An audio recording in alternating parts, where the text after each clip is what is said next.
Bonjour à tous, bienvenue pour ce webinaire. On va laisser 1 ou 2 minutes encore, le temps que les personnes inscrites se connectent.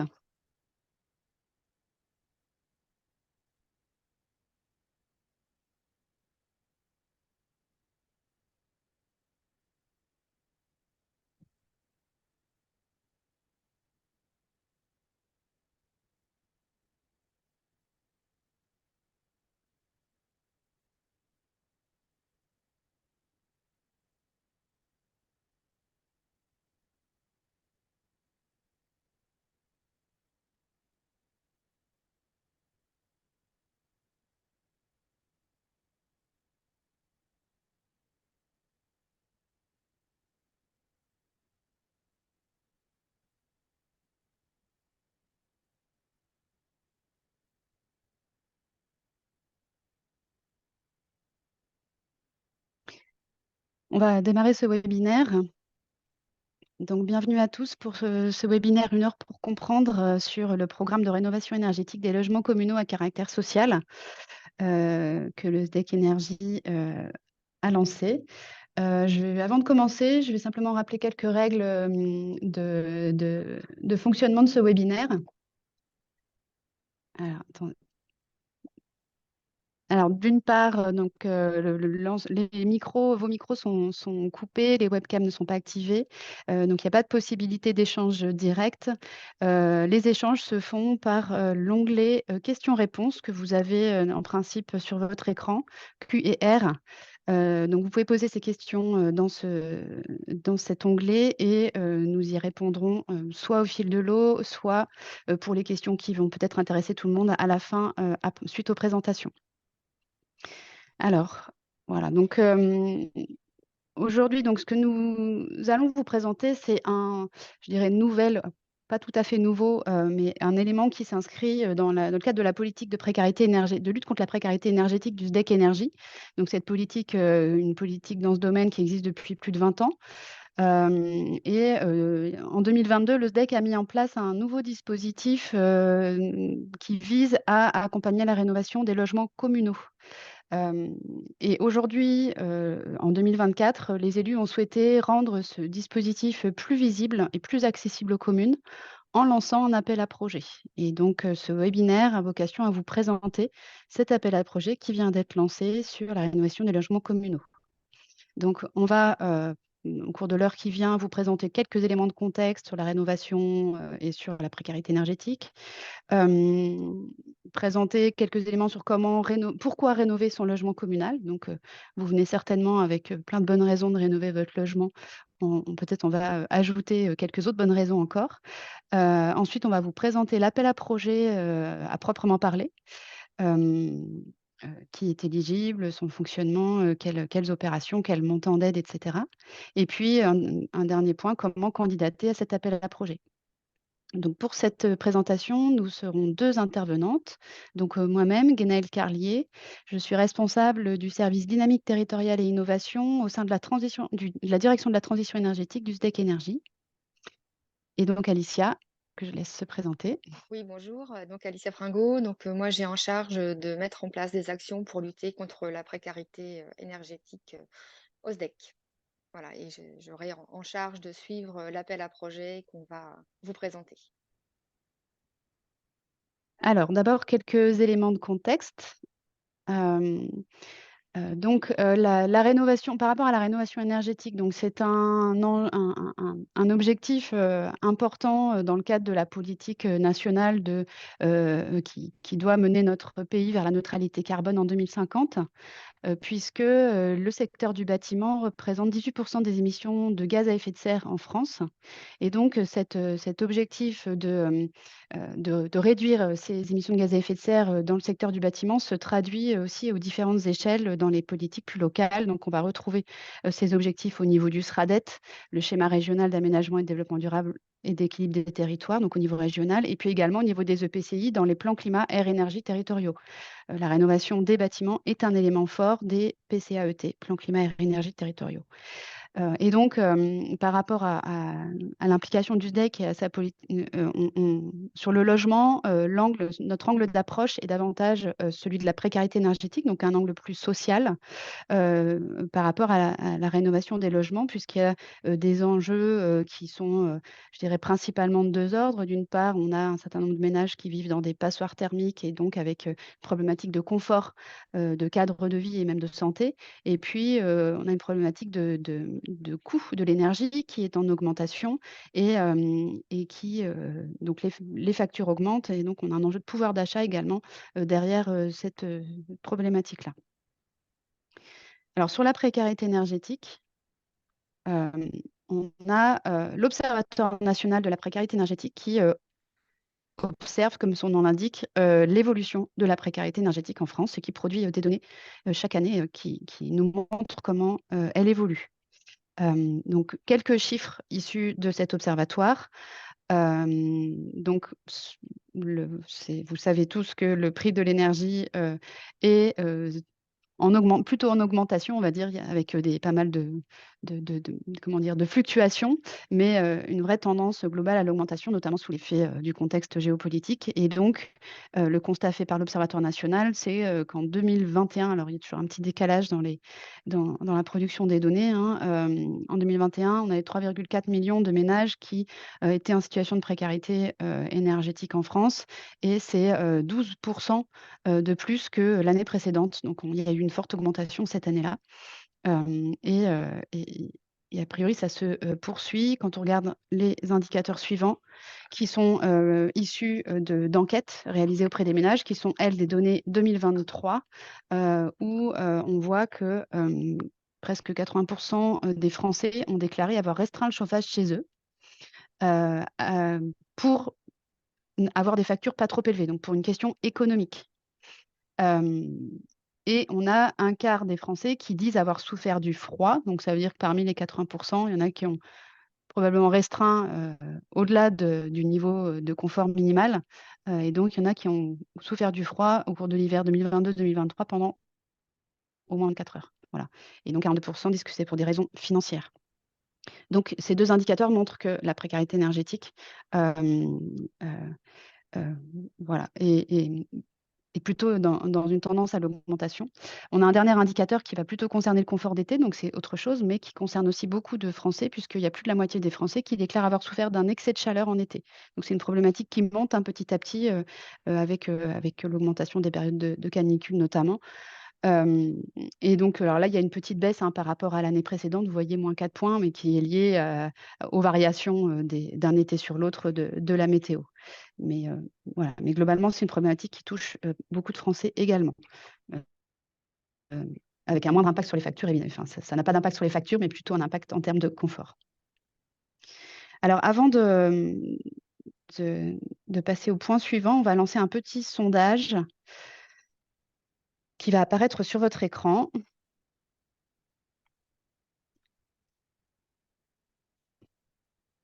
Il ne devrait pas tarder, ce sondage. Alors, est-ce que notre lanceuse de sondage est bien au rendez-vous pour lancer le sondage? Ou est-ce que je peux bon, eh ben, le voilà. Donc la question qu'on vous pose, c'est qu'est-ce qui a motivé votre participation à ce webinaire? Donc avec 3 réponses, possibles, mais vous pouvez, en cocher plusieurs. Alors est-ce que votre commune dispose d'un ou plusieurs logements nécessitant d'être rénovés? Est-ce que votre commune dispose d'un bâtiment sans usage qui nécessite d'être rénové, donc et qui pourrait être rénové en logement, donc comme une école, un presbytère, la poste et cetera? Ou, simplement pour votre information, personnelle sans avoir nécessairement de projet?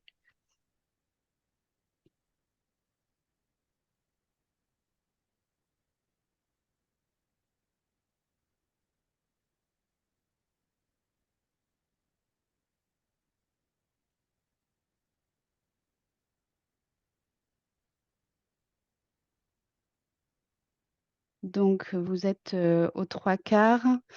Hem, donc votre commune dispose d'un ou plusieurs logements nécessitant d'être, rénovés et pour quelques-uns, 20 vous avez un bâtiment, sans usage qui nécessiterait d'être rénové et donc vous êtes un tiers à être, à participer. Alors Alors oui, c'est à choix multiples, donc oui, donc un tiers, ça fait pas un total de 100, mais donc on a un tiers des personnes qui vient aussi pour son information personnelle.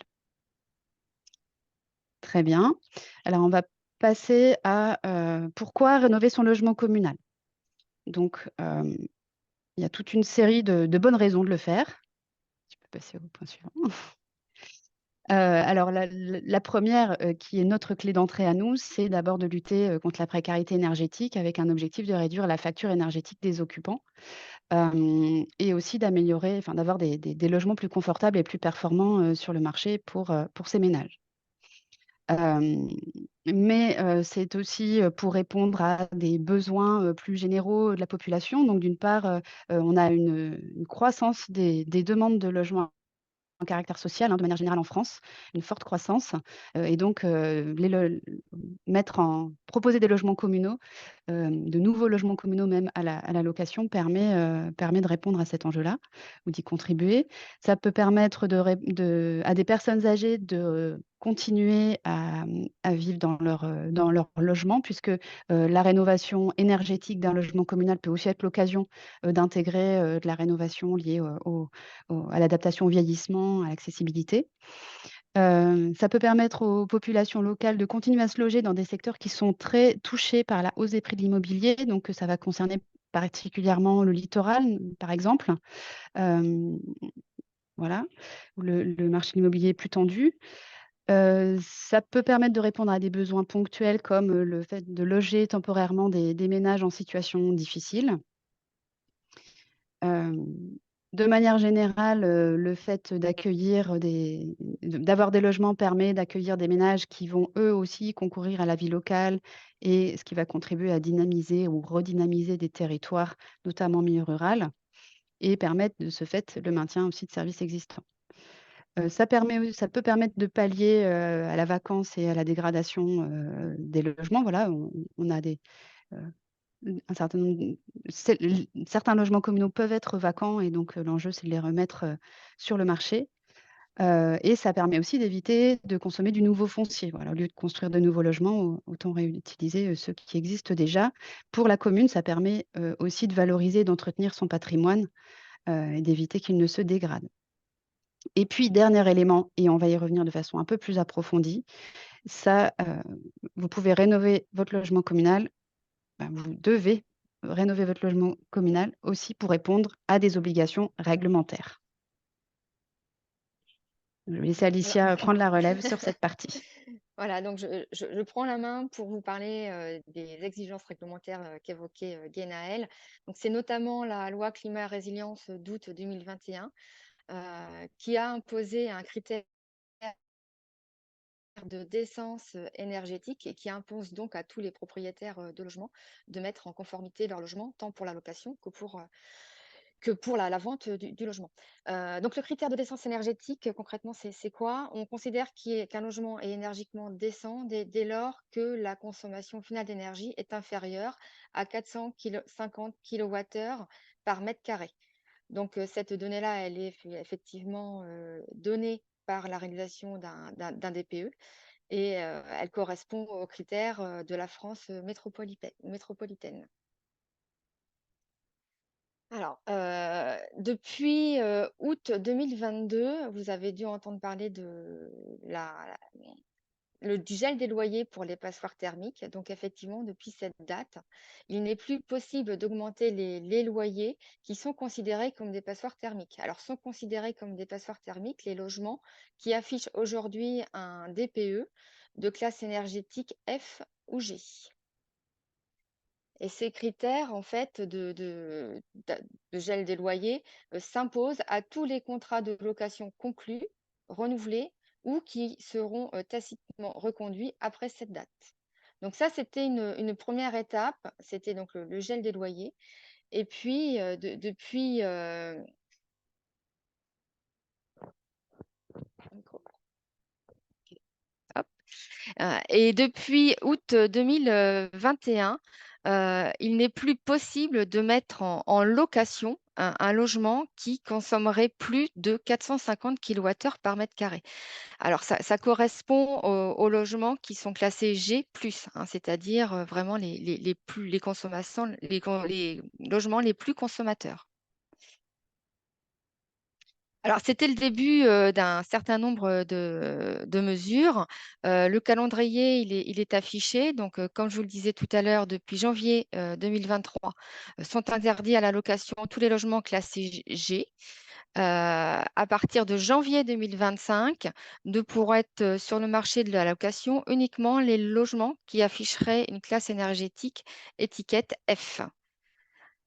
À partir de janvier 2028, on restreint encore un petit peu le champ des logements puisque ne seront éligibles uniquement à la location les logements classés E. Et à partir de janvier 2034, ne pourront être loués uniquement les logements qui affichent une étiquette D. Donc ça veut dire quoi concrètement? C'est qu'aujourd'hui, si on doit faire des travaux sur un logement que l'on souhaite louer, eh ben, il est préférable de d'ores et déjà, de se fixer comme, objectif d'atteindre une classe énergétique classée D, puisque sinon dans 10 ans, le logement ne sera de nouveau plus accessible à la location. Alors, ces mesures, elles s'appliquent, par les communes propriétaires, de logements qui sont obligés au même titre que des propriétaires privés, d'appliquer, bah, ces contraintes. Donc ça s'applique aux nouveaux contrats de location qui sont conclus et renouvelés ou tacitement reconduits à compter de chacune des dates qui ont été, exposées. Mais ça s'applique également aux contrats de location en cours, à savoir que ces mesures ne s'appliqueront pour le cas, qu'au moment du renouvellement du contrat ou de sa reconduction tacite. Alors, après, cette brève présentation contextuelle, réglementaire, on va rentrer dans le vif du sujet concernant l'appel à projets qu'on a mis en place, cette année et qui tient une suite logique des premières aides financières qui ont été mises en place à compter de 2022. Voilà. Alors, Guénel l'a exposé, tout à l'heure, hein, mais effectivement, les élus du DEC Énergie ont souhaité renforcer les actions, d'accompagnement pour les ménages qui connaissent des difficultés à régler leurs factures ou qui vivent dans vraiment des passoires, thermiques. Donc c'est la continuité des actions notamment qu'on a mis en place depuis, 2014 qui, qui apportent une aide financière pour des, propriétaires, privés pour la rénovation de leur logement. Donc pour le cas présent, on a des conventions avec des associations de restauration mobilière que sont Solia et le CDHAT. Mais au-delà, d'aider des propriétaires, privés, nous avons souhaité élargir, le champ, de nos cibles et d'aider à compter de 2022 les communes qui sont propriétaires de leur logement. Alors, ça répond également à une demande de nos adhérents, suite à plusieurs, réunions qu'on a pu faire dans le cadre du groupe de travail de la CCTE, dans le cadre de la précarité énergétique. Nos adhérents, nous ont fait savoir de leurs besoins, d'accompagnement, de soutien pour rénover leur logement. Alors, on entend par accompagnement tant, l'accompagnement financier, hein, bien évidemment, mais également l'accompagnement juste en termes de conseils, savoir comment faire, comment s'y prendre. L'accompagnement juste en termes de comment répondre. Maintenant, on a bien conscience également que, cet appel à projet seul, il ne pourra pas, fonctionner sans le concours financier de l'ensemble des acteurs financiers du département. Hein, l'aide financière du SDEC Énergie qui est mise, en place, elle intervient en complément de dispositifs déjà existants et c'est vraiment le concours financier de l'ensemble de ces dispositifs qui aura vraiment un effet levier, pour les communes pour, se décider ou non à lancer un projet de rénovation de leur patrimoine. Alors l'objectif du programme, bien évidemment, ça répond à la mise à disposition, de logements performants sur l'ensemble des territoires du Calvados. On entend par performants, bah, des logements qui seront peu consommateurs d'énergie, qui permettront à des ménages en difficulté de réduire leur budget consacré à l'énergie, qui ne cesse d'augmenter. Et puis, donc ça répond à une demande aussi, pour permettre de mettre sur le marché des logements qui auront un caractère social. Donc, pour le coup, on a défini des critères qu'on va vous exposer par la suite. Alors, à qui s'adresse ce programme? Alors, bien évidemment, aux communes situées sur le territoire du Calvados, mais aux communes urbaines de catégorie B ainsi qu'aux communes rurales de catégorie C. Donc ça correspond vraiment aux catégories de communes qui sont classifiées pour répondre aux aides financières du SDEC Énergie. Concrètement, quelle est l'aide financière qu'on a mis en place? Alors notre aide, elle est plafonnée à 5 000 € par logement. Elle est calculée également au regard de votre reste à charge pour la réalisation des travaux. Donc on limite notre aide à 30 de votre part d'autofinancement dans le projet, une fois que l'ensemble des aides financières mobilisables auront été demandées. Donc, l'aide, elle pourra être majorée, donc au-delà de ces 5 000 € pour des logements qui auront atteint vraiment des performances énergétiques assez exemplaires. On entend par là notamment les performances de type BBC Rénovation. Alors, à titre d'exemple, en 2022, on a aidé un ensemble de logements, de 2 logements, qui a pu atteindre ce critère de BBC Rénovation, donc comme quoi c'est réalisable. Et pour le coup, nous avons majoré notre aide un peu plus que 5 000 €, sachant que c'était un ensemble de logements. On a pu aider pour cette commune, par exemple, 12 000 € sur l'ensemble du projet. Alors, comme je vous le disais tout à l'heure, l'aide du SDEC, elle est complémentaire à tous les autres dispositifs de soutien financier qu'il existe sur le territoire du Calvados. Alors, le principal financeur, c'est effectivement l'État, avec les aides du fonds vert, mais également des aides de la DETR, donc dotation d'équipement aux, aux territoires ruraux. Nous avons également donc des aides de la région. Alors, les aides de la région, elles sont assez spécifiques et ne s'adressent pas à l'ensemble des communes, hein. Elles s'adressent surtout pour les communes de plus de 500 habitants et hors territoire PCI de Caen. Alors, cette aide de la région, elle a des critères aussi assez spécifiques, puisqu'elle concerne des logements qui sont vacants depuis plus de 2 ans et qui auraient plus de 15 ans. Voilà. Donc, l'aide, elle est de la région, elle est spécifique pour redynamiser les territoires ruraux. Vous avez également une aide que vous connaissez plutôt bien en tant que collectivité, qui donc la PCR, l'aide à l'aménagement des petites communes rurales. En complément, vous avez également les certificats d'économie d'énergie. Alors, il y a d'autres aides, hein, un peu plus, je dirais, marginales. Vous pouvez avoir dans certains cas aussi des fonds de concours intercommunaux. Donc, ces aides-là, elles sont surtout spécifiées pour les projets qui sont montés dans le cadre d'une maîtrise d'ouvrage communale. Maintenant, vous pouvez avoir d'autres aides qui peuvent être mobilisées. Je pense notamment à l'ANA.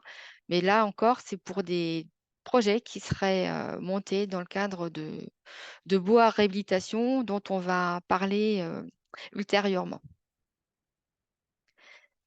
Et puis bien évidemment, l'aide du SDEC, bah, comme toute aide publique, voilà, elle ne pourra pas être donnée en totalité si effectivement vous atteignez la proportion de 80 d'aide publique dans l'ensemble de votre plan de financement.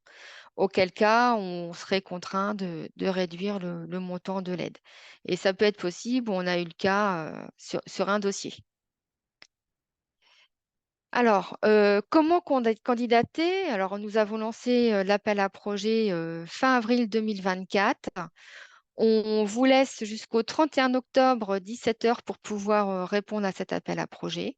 Alors, pour ceux qui auraient suivi ou qui auraient également des projets sur la rénovation de leur établissement scolaire, l'échéance du 31 octobre 2024 correspond également à l'échéance pour répondre à l'appel à projet Progrès. Voilà, on va rentrer un petit peu plus en détail sur les critères d'éligibilité qu'on a pu fixer pour répondre au programme. Donc des critères en termes de nature de projet, de portage. Bien évidemment, une obligation de souscrire à une dimension sociale, du logement et puis, on a également des critères de performance énergétique à atteindre pour pouvoir, prétendre à un soutien, financier. Alors, au niveau de la nature des projets, le projet peut concerner donc la rénovation d'un logement ou d'un ensemble de logements déjà existants. Mais pas que. Ça peut être également concerner, des bâtiments que vous pouvez avoir sur le territoire de la commune, qui aujourd'hui n'auraient pas, l'usage, de logement, mais qui pourraient être transformés justement pour avoir, ce nouvel usage. On pense notamment à des presbytères ou, des, bâtiments, de poste, hein, qui sont vacants. Ça peut être également des mairies et ça peut être également, on peut le voir de plus en plus, des écoles, qui ferment et qui peuvent être restructurées en logements ou en plusieurs, logements. Dans tous les cas, en tout cas pour répondre à cet appel à projet 2024, vous ne pourrez déposer qu'un seul projet, étant entendu qu'un projet, peut concerner plusieurs logements. Une école, qui serait réhabilitée, pour en faire deux, trois logements, le projet est éligible. De même qu'un ensemble de logements, accolés, jumelés, peut être présenté. Alors, vous pouvez, porter le projet dans le cadre d'une maîtrise d'ouvrage communale, mais, vous avez également la possibilité de présenter des projets, qui seraient portés dans le cadre d'un bail à réhabilitation. Alors le bail à réhabilitation, c'est un contrat, hein, qui a été conclu entre une collectivité et une association agréée. Alors dans le Calvados, c'est surtout porté par l'association Solia. Il s'agit d'un contrat qui est passé pour une durée de 20 à 30 ans et qui permet à la commune, de ne pas porter le projet, toute seule et de se faire vraiment épauler. Heu, En fait, le contrat fait que l'association va porter le projet pour le compte de la commune, de la réhabilitation totale du logement jusqu'à la mise en location du logement et d'en assurer la gestion immobilière et la gestion, locative du logement. Heu Ça veut dire aussi que, la commune, à la fin du contrat, bien entendu, récupère, le logement en bon état d'entretien. Dans le cas où vous souhaiteriez porter, le projet dans le cadre d'un bail à réhabilitation, dans ce cas-là, c'est quand même la commune qui sera obligée de déposer le dossier, même si elle a la possibilité de se faire aider et soutenir pour, la complétude et la transmission des éléments par l'association avec laquelle elle aurait conclu, le bail à réhabilitation. La dimension sociale du logement, bah, pour nous, c'est important puisque cet appel à projet est, mis en place dans le cadre de nos actions de lutte contre la précarité énergétique. Donc on a fait le choix aujourd'hui de soutenir donc des logements qui auraient un caractère social et donc on a déterminé, 2 finalités, à ces logements, qu'on considère, je dirais à destination de ménages fragilisés. Alors, on demande que le logement, il soit loué à des ménages, donc qui présentent des revenus, modestes et ce fameux logement devra bien évidemment afficher, des loyers modérés. Alors, plus concrètement, le loyer pratiqué devra donc être plafonné, au loyer social, ce qui correspond au dispositif louer abordable dit COS. Et nous avons également donc, des critères en termes de ressources pour les futurs locataires qui devront avoir, des ressources plafonnées et correspondant au barème du prêt locatif à usage social. Alors, il faut savoir, on ne va pas vous détailler là, dans le cas présent, l'ensemble des plafonds. Néanmoins, lorsque vous irez, télécharger le règlement, vous aurez, tout le détail de ces, dispositifs. Ça nous paraissait plus important aujourd'hui, en tout cas plus concret, de vous présenter un exemple, un cas pratique. Par exemple, un logement de 60 mètres carrés qui est situé sur une commune de catégorie C. Alors j'entends par là catégorie C, ça ne correspond pas à la catégorie, telle que définie par le SDEC Énergie, mais bien là à une catégorie de logement définie par le code de la construction. Là encore, dans le règlement, vous aurez en lien, un simulateur de zonage qui sera accessible pour pouvoir vous rendre compte de la classification de votre commune. Les locataires, potentiels, dudit logement, enfin là, on a pris comme exemple un couple avec un enfant. Donc dans ce cas présent, les ressources annuelles imposables ne devront pas dépasser 36 362 euros et vous ne pourrez pas, louer, votre logement à plus de 452 euros mensuellement. Voilà, c'est pour vous donner une petite idée un petit peu du montant des loyers, qu'il est possible de faire, en procédant à de la location sociale. Autre possibilité et ça c'est nouvelle finalité qu'on a décidé de mettre en œuvre. Le dispositif qu'on avait depuis 2022 ne permettait pas, d'aider en tout cas les logements, qui auraient, comme finalité de l'hébergement d'urgence. Or, là encore, nos adhérents nous ont fait part, de ce besoin que rencontrent, les communes de disposer de logements, d'urgence sur l'ensemble du territoire du Calvados.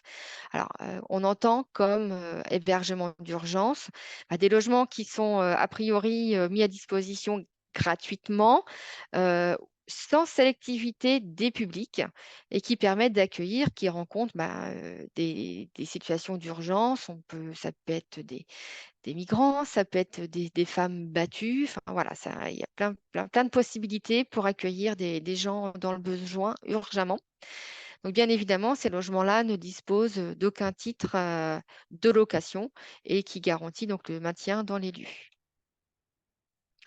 Alors, nous avons malgré tout, ces 2 critères, mis en place, un critère de durée, puisque pour pouvoir prétendre à une aide financière, vous, collectivité, vous serez, dans l'obligation de vous engager à mettre à disposition du logement gratuitement en tant qu'hébergement d'urgence ou à le louer dans les conditions qu'on a pu voir précédemment, pour une durée minimale de 5 ans. Donc l'idée, c'est de ne pas rénover un logement, de le mettre en location pendant une durée d'un an et puis après, le vendre ou, le mettre en location à tout type, de public. Alors, autre critère, que nous avons mis en place, effectivement, hein, des exigences de performance énergétique nous paraissaient, inévitables. Nous n'avons pas été, forcément très, très exigeants sur, la performance que l'on demande puisque nous demandons, d'atteindre une classe énergétique finale D, ce qui correspond, rappelez-vous, à la date butoir dans 10 ans, des logements qui ne pourront plus être accessibles à la location. Voilà, ça reste, peut-être pas assez performant pour certains. Malgré tout, atteindre, sauter 2 ou 3 classes, c'est pas si aisé que ça. Voilà. Sachant que, aujourd'hui, effectivement, on a eu des dossiers qui arrivaient à atteindre des classés. Mais tout dépend du niveau, duquel on part, hein. Si on part d'une classe G, ce sera d'autant plus, difficile. Alors pour pouvoir, justifier des performances énergétiques, atteintes ou projetées en tout cas, on vous demandera de fournir un audit énergétique du bâtiment. Cet audit, il devra être conforme à celui qui a été mis en place, par l'ADEME. Il détaillera l'ensemble des coûts, du projet, mais également, l'ensemble des financements qui auront été, sollicités pour pouvoir, financer le projet. Donc je rappelle juste il a possibilité de souscrire au service mis en place par le SDEC Énergie maintenant depuis, de nombreuses années, le service de conseil en énergie partagée, niveau 2 que beaucoup d'entre vous, connaissent et qui inclut, dans sa première phase de prédiagnostic, la réalisation d'un audit réalisé par un bureau d'études. Donc ça propose donc effectivement de souscrire à l'ensemble du service, qui est à titre d'exemple de 5 500 euros d'aide pour une commune de catégorie B. Par contre, j'insiste bien, ce n'est pas une condition. C'est-à-dire que vous pouvez absolument répondre à l'appel à projet sans avoir au préalable adhéré au service de conseil énergie partagée. Le seul petit plus, c'est que vous aurez une prise en charge partielle de l'audit énergétique qui pourra être réalisée en souscrivant au service de conseil en énergie partagée. D'autres critères qui, correspondent, à des critères, qu'on vous demandera également pour solliciter d'autres aides financières. Aujourd'hui, bon nombre de financeurs demandent à ce que les travaux, soient conformes aux exigences qui ont été définies par les certificats d'économie d'énergie. Mais vous devrez également, faire le choix d'entreprises labellisées, RGE, donc reconnues garants pour l'environnement. Donc ça, c'est aujourd'hui devenu un minimum dans le choix des entreprises pour pouvoir, demander des aides.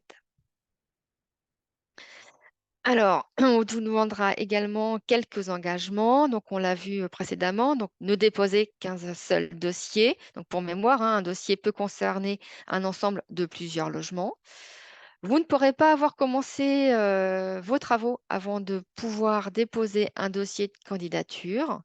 Néanmoins, pour ce qui concerne les prestations de maîtrise d'œuvre, elles pourront être engagées avant le dépôt du dossier. Autre engagement, on l'a évoqué tout à l'heure, il faudra que le dit logement présente un caractère social et ce, pour une durée de 5 ans à compter de sa première occupation. On vous demandera également de nous transmettre, à la fin des travaux, un bon nombre de justificatifs. Bien évidemment, les factures pour, justifier de la réalisation des travaux, de leur montant réel. Le plan de financement définitif, parce qu'entre le moment où on sollicite une aide et de ce qui nous aura été attribué, il peut y avoir un différentiel. Et puis transmettre également les justificatifs de performance énergétique atteinte. On a, rajouté un engagement qui nous semble assez, important puisque pour atteindre des performances énergétiques, plutôt intéressantes, bien souvent, on doit installer des équipements qui sont certes très performants, mais qui peut présenter un caractère, de complexité en termes d'utilisation. On pense notamment aux pompes à chaleur ou à parfois des systèmes de régulation extrêmement performants, hein, qui génèrent beaucoup d'économies, mais qui peuvent se révéler très, très difficiles en termes d'utilisation. Et on vous demandera, d'avoir un accompagnement, je dirais, voilà, après c'est virtuel, mais ça nous semble quand même assez intéressant de pouvoir aider et épauler les futurs locataires à la prise en main de leur logement et de leurs équipements. En ce qui concerne donc les dépenses, éligibles, donc seront éligibles l'ensemble des dépenses relatives aux travaux de rénovation énergétique. Donc on entend par là tout ce qui concerne le matériel et la main-d'œuvre. Par contre, seront exclus tous les frais qui sont induits par ces travaux. On pense notamment à tout ce qui est aux frais de carrelage, de peinture, autres. Pourront être éligibles également les coûts relatifs aux prestations de maîtrise d'œuvre, mais également les coûts de prestations d'assistance à maîtrise d'ouvrage si vous souhaitez faire appel à un cabinet pour vous aider à suivre et à mettre en œuvre votre projet. Alors, comment nous allons sélectionner et je dirais, noter, nos projets? Alors pour cela, on a défini, 3 critères plus spécifiques avec, des notations qui seront pondérées. Le principal critère, concernera la performance énergétique atteinte. On l'a dit, la performance minimale, c'est une classe D. Maintenant, si vous arrivez à atteindre une classe C, voire une classe B, sait-on jamais, auquel cas, vous aurez, des notations un peu plus importantes. Concernant les loyers, heu, on l'a noté sur 20 points. Pourquoi? Parce que donc la norme, hein, c'est un minimum, c'est d'avoir, la mise en place d'un loyer dit social. Maintenant, si vous faites le choix de faire de la location très sociale, ou voire de faire de la location d'urgence, auquel cas vous n'avez pas de loyer en tant que recette, mais vous faites de la gratuité pour mettre de la mise à disposition du logement, auquel cas nous aurons voilà, une notation un peu plus adaptée, un peu plus importante pour ce genre de logement. Nous avons un autre critère qui est un peu plus général, on a appelé autres enjeux sociaux et environnementaux, ou qu'on a mis sur 20 points. Donc c'est un petit point bonus pour des logements qui seront parfaitement adaptés pour accueillir des familles ou des personnes handicapées, donc et qui répondront donc aux normes d'accessibilité. Et puis pour des logements qui auraient, atteinte, une performance, environnementale un peu plus importante, par exemple, je sais pas, mettre en place une récupération d'eau de pluie, on pourra là encore donner, un petit point bonus. Voilà. Voilà l'ensemble des critères qui nous permettront, d'apprécier, vos logements et vos projets. Alors si je devais résumer, l'appel à projets, bah, voilà, je vais vous en dresser une petite synthèse, pour, en termes de conclusion me concernant. Donc vous pouvez, présenter un dossier si vous êtes une commune de catégorie B et C. Pour cela, vous disposez d'un délai jusqu'au 31 octobre à 17 h. Vos travaux, devront concerner, la rénovation d'un logement ou d'un ensemble de logements déjà existants, mais ça pourra être également la transformation d'un de vos bâtiments en usage de logement. Vous pourrez porter le projet dans le cadre d'une maîtrise d'ouvrage communale ou faire le choix, de faire appel à une association agréée pour, pour procéder à un bail à réhabilitation. L'aide, elle sera conditionnée à de la location sociale ou à ce que vous fassiez de l'hébergement d'urgence du logement, et ce pendant une durée minimale de 5 ans. On vous demandera donc d'atteindre à minima une classe énergétique classée D après travaux. Et puis je rappelle juste le montant de l'aide, hein, c'est 30 de la part restant à la charge de la commune, plafonné à 5 000 € et potentiellement réévaluable pour des logements qui atteindraient des critères de performance BBC rénovation. Voilà, et j'en ai fini pour la présentation de l'appel à projet, et je vais laisser la main à Guénaël pour vous expliquer comment candidater. Alors ça va être très rapide, hein, simplement, voilà les pièces que vous aurez à nous transmettre pour candidater. Donc, une fiche projet, selon un canevas, prédéterminé, une délibération, d'engagement, de votre collectivité, et puis un audit énergétique de moins de 5 ans. Voilà, un audit énergétique, conforme aux prescriptions, de l'ADEME. Tout ça est précisé, dans le dossier que vous pouvez, télécharger, sur, le site du SDEC. La diapo suivante. Et donc on va vous mettre dans le chat, on va vous mettre le lien, vers le site du SDEC, la page où vous allez trouver, tous les éléments, du dossier. Donc, le modèle de fiche projet, et puis, le règlement, de l'appel à projet.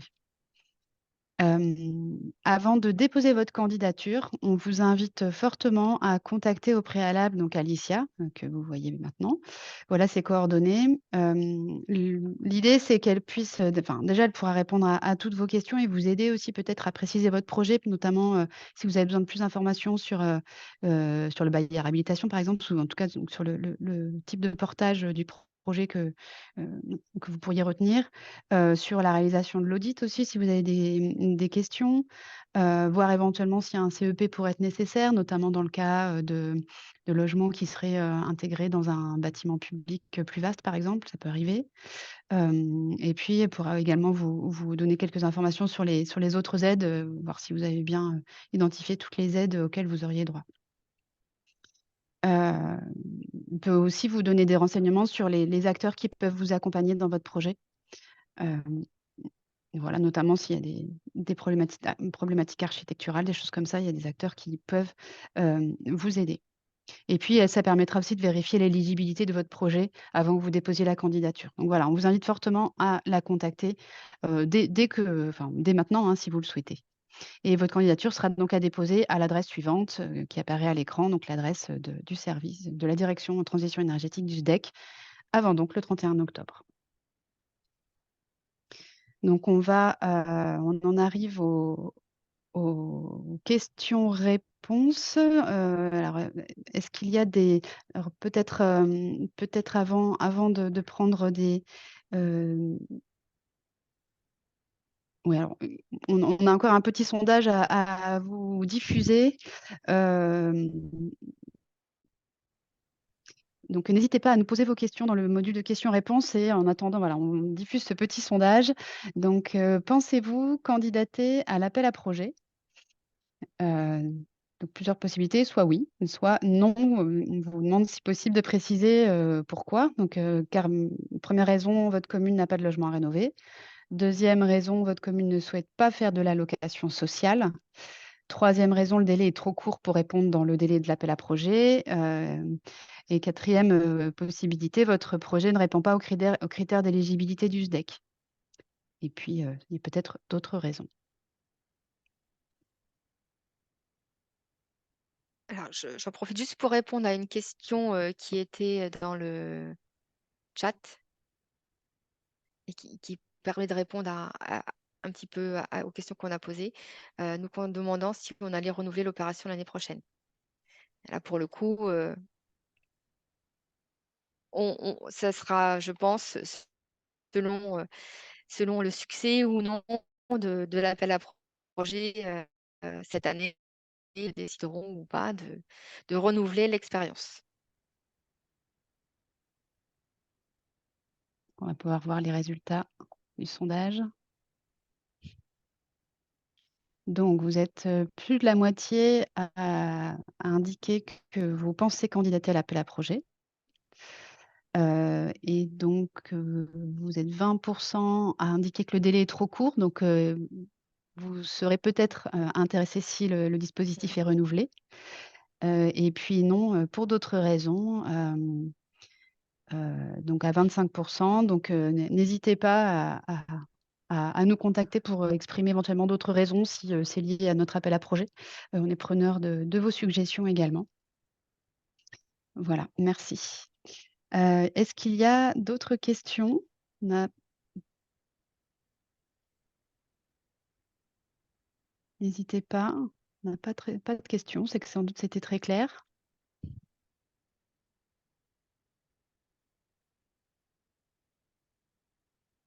Bon, on va pas s'attarder, davantage, s'il n'y a pas plus de questions. Donc, vous pourrez retrouver, le replay, du webinaire sur le site du SDEC, hein, juste après.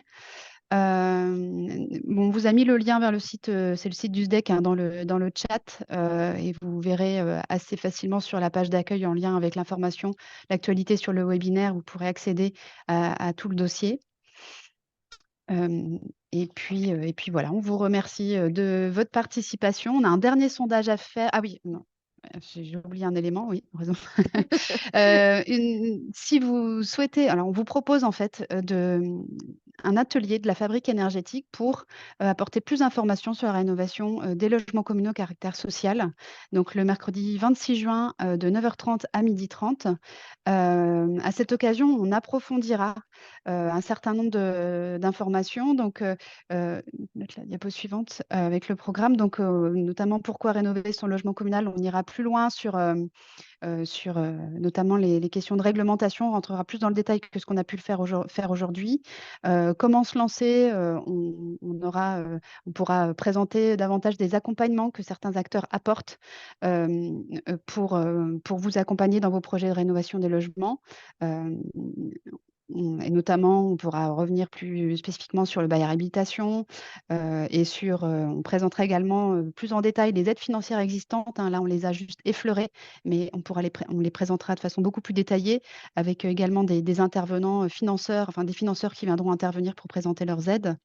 Et tout ça sera agrémenté de retours d'expérience et de témoignages, de communes qui ont fait des rénovations avec différentes configurations. On a des cas de logements, seuls, de logements, intégrés dans un bâtiment public plus vaste, de rénovation d'un ensemble de logements. Voilà, il y aura aussi des témoignages et des exemples. Donc n'hésitez pas, à vous inscrire pour cet atelier. Et donc avant de se quitter, on vous propose un dernier sondage, pour savoir si ce webinaire a répondu à vos attentes.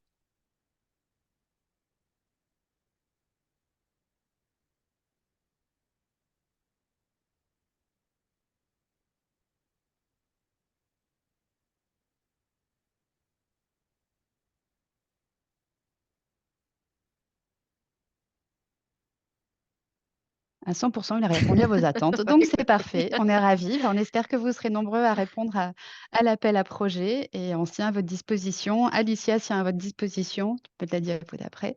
Voilà ses coordonnées pour répondre à toutes Voilà, vos questions sur cet appel à projet et sur vos projets. voilà, n'hésitez pas à me contacter pour en échanger, voilà, il y a aucun souci. Merci à tous et Merci, à bientôt. au revoir. Au revoir.